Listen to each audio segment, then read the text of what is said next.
It's recording.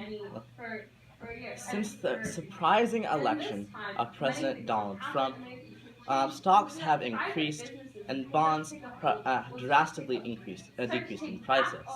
This has resulted in a significant increase in interest rates across the United States. And this has left many people concerned.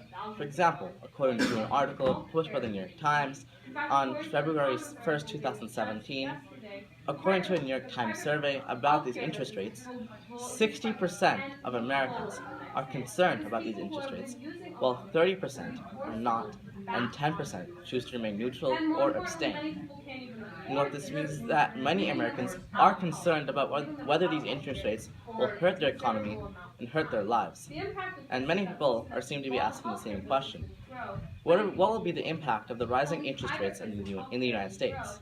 And unfortunately, as I will explain in my speech, the answer is clearly that it will negatively impact our economy. And we can see this in three aspects. Firstly, through mortgage rates.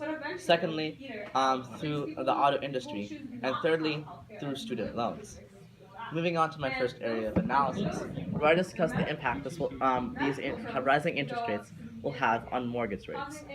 According to an article published by Reuters on February 2nd, 2017, since the increase in interest rates, economists report that the mortgage rate would increase by almost 5%. And what this means is that what this means is that a homeowner would lose their ownership over a house as they become more and more unable to pay this increasing mortgage rate. And unfortunately, in the long term, economists report that they project that homelessness will increase by a whopping 7% across the United States. What this means is that this will not only put millions of people without a roof over their heads, but perhaps more importantly, it will decrease in consumer spending and increase unemployment as people become unable to pay for goods other than necessities. This will have a negative impact on small businesses that rely on this consumer spending and on the economy as a whole as consumer spending goes down and poverty goes up. Moving on to my second area of analysis, where I discuss the impact this will have on student loans. According to an article published by The Economist on January 21st, 2017, while federal loans will have little to no impact because of these rising interest rates, this is very different for loans regarding private universities. That article goes on to report that student loans for private universities will have rates increasing by almost a whopping 10%. And this is significantly detrimental as the costs of a private university are much higher than that of a public university. The article reports that private universities on average cost as much as $20,000 more each year than that of a public university.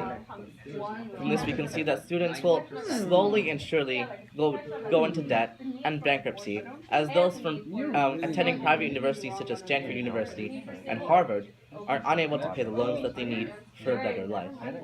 Unfortunately, as more and more people come out of college with the high amounts of loans and large amounts of debt, this will unfortunately result in a decrease in consumer spending again, and an increase in poverty, and this will only further result in an inability for these students to establish businesses as they usually do when they come out of college. This will only mean that the jobs that are usually created because of these students will not be created now, only decreasing the unemployment rate and increasing problems for our economy. Moving on to my third area of analysis, where I discuss the effect this will have in the auto industry. According to an article published by The Economist on January 20th, 2017, it is projected by economists that because of this rise in interest rates, the interest rates when buying a car will increase by almost 10%. What this means is that it is likely consumers will no longer buy expensive cars, but will likely stick to less expensive cars or perhaps cars that were already used. And this is because with these higher interest rates, people cannot take out a loan without going bankrupt or without their budget getting damaged. From this, we can see that consumer spending once again will only decrease and our economy will unfortunately go down. And unfortunately, from this, we can also the Economist article also projects that auto industry will overall lose sales by approximately 10%. This means that since sales are decreasing in the auto industry, they are losing profit and will be forced to lay off as many of their employees in order to keep themselves alive. Unfortunately, this is further showing how unemployment will increase and how poverty will increase, as there is a significant link between unemployment and poverty. As that Economist article states, almost 94% of those in poverty are actually unemployed. So when a lot of people are unemployed because the auto industry is going down, only more and more people will remain poor. In conclusion, we can see that these interest rates will have a significant and detrimental impact to the US economy, and we can see this in three aspects. Firstly, through student loans, particularly those for private universities. Secondly, we can see how this will affect the auto industry and decrease the sales of auto industry companies. And thirdly, we can see how it will have a major impact on mortgage rates and cause them to only increasing homelessness across the United States. And while all of this looks grim and horrible, we must see the bright light that is not that cannot be seen very easily.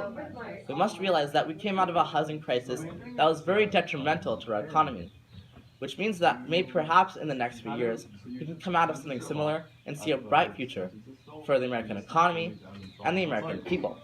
Thank you.